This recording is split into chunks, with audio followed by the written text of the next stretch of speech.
guys, welcome back to my channel HK Official, and yes, today is day 8 and we are going to solve HackerRank C++ problem number arrays introduction, which will be a problem number 8 today. Okay, so in this we will be understanding how we can use arrays and how we can access the elements in the array, as well as the main version or the higher version of that, like to print the array in reverse order. ठीक है, तो अगर हमें array declare करना आता है, अगर हमें array को यूज करना आता है, तो उसको अब रिवर्स करना भी हम इस वीडियो के अंदर सीख रहे होंगे एंड बहुत ज्यादा इजी है. जैसे कि हमने फॉर लूप सीखा हुआ है, तो बस उसी का यूज करना है हमें एंड उसका जो एंड है एंड जो स्टार्टिंग है उसको चेंज करना है and you will get your reverse order. ठीक है, तो आप यहाँ पर सॉल्व चैलेंज पर क्लिक कर सकते हो and you will get the, अब यहाँ पर आपको ये सब मिल जाएगा. तो यहाँ पर आप क्या देख सकते हो, यहाँ पर आपको पूरे की पूरी डेफिनेशन एंड वॉट एवर उनको एक्सपेक्टेड है इस प्रॉब्लम के अंदर दे हैव गिवन अस. तो फर्स्ट ऑफ ऑल एरे क्या है? An array is a series of elements of the same type. हमें पता है एरे का डेफिनेशन हमने बहुत बार पढ़ लिया है.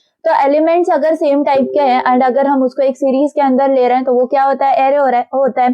So it is placed in contiguous memory locations that can be individually referenced by adding an index to a unique identifier. हमें पता है कि एलिमेंट्स जो होते हैं एरे के अंदर वो इंडेक्स के अंदर स्टोर हो रहे होते हैं.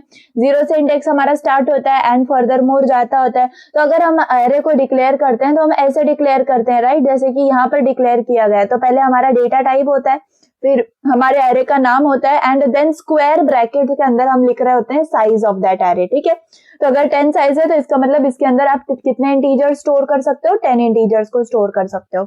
Okay, that's it. इससे ज्यादा यहाँ पर एक्सेसिंग एलिमेंट्स दिया हुआ है, तो एक्सेस हम कैसे कर सकते हैं?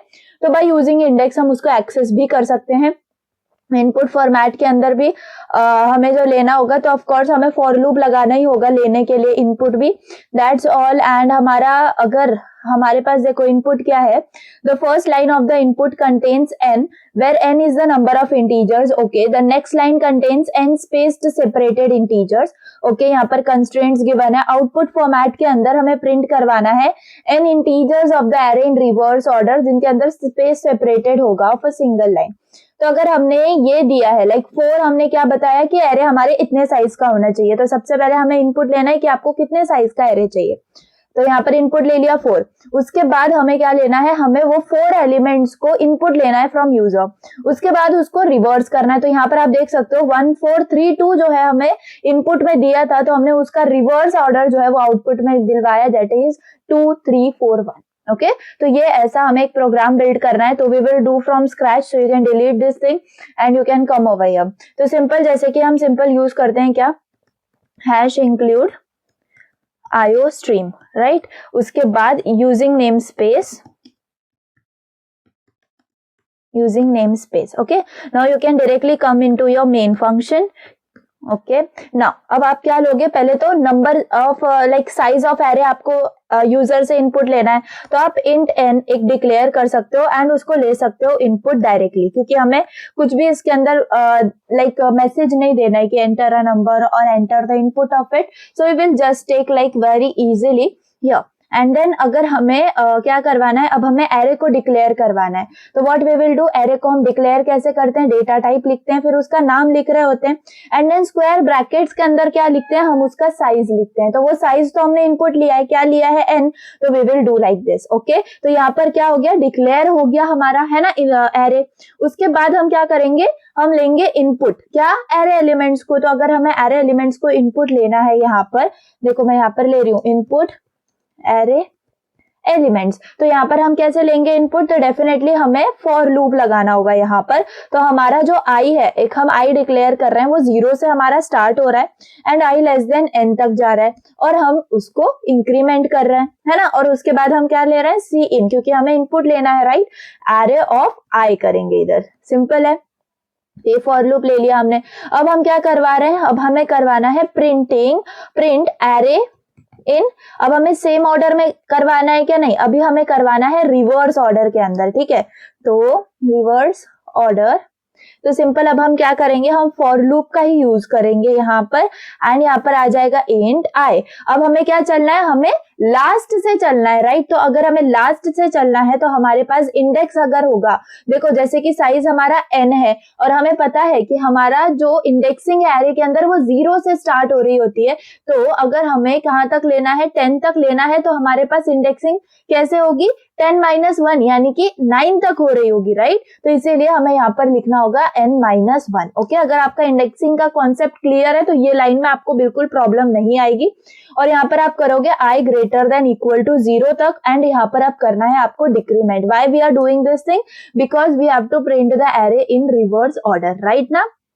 ओके अब यहाँ पर हम क्या करवा रहे हैं, अब हम यहाँ पर प्रिंट करवा रहे हैं तो डेफिनेटली सी आउट करवाएंगे arr of i. Okay, and यहाँ पर हम दे देंगे लाइक दिस, एक स्पेस दे देंगे, चाहिए तो, क्योंकि उन्होंने बोला है space they want, and definitely this is over here and we can return 0 over here. ठीक है, तो ये हमने क्या कर लिया, यहाँ पर रिटर्न कर लिया।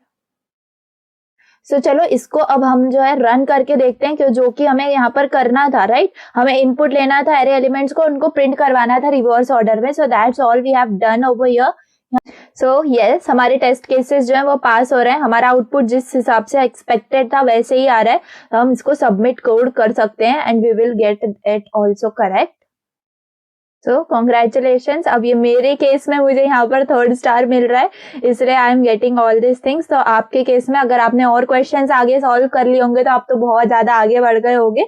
तो चलिए यहाँ पर हमारे सारे के सारे टेस्ट केसेस इसके लिए क्लियर होते हैं। एंड इसके अंदर हमने क्या सीखा, हमने ये सीखा कि एरे को इनपुट कैसे लेते हैं एंड आउटपुट कैसे देते हैं। तो अगर आउटपुट दिलवाना है एंड अगर आपको पूरा का पूरा एरे जैसे आपने इनपुट लिया है वैसे ही आपको आउटपुट दिलवाना है, तो आपको पता है आप कैसे लिखोगे, यही सेम फॉर लूप यहाँ पर नीचे लिख रहे होगे एंड यहाँ पर सिर्फ सी आउट करवाओगे, है ना। यहाँ पर हम रिवर्स कर रहे हैं इसीलिए हमने ये वाली कंडीशन ली है। Okay, so that's all for the day. And day 8 भी हमारा यहाँ पर जो है कंप्लीट होता है। हमने एरेज इंट्रोडक्शन वाला सम जो है वो प्रॉब्लम जो है वो सॉल्व कर लिया। Okay, so I hope you are following the series and you are enjoying the series. तो प्लीज इस सीरीज को आगे तक मतलब लोगों तक पहुंचाओ। Why, because we want this series successful and मैं बहुत ज्यादा मेहनत कर रही हूँ। लाइक डेली एक वीडियो लाना is very like not that much easy, because मैं एकेडमिक्स भी मतलब hand to hand like parallelly ले रही हूँ, इसीलिए तो मैं आपको बोल रही थी कि आप बस क्या करो, इसको ज्यादा से ज्यादा शेयर करो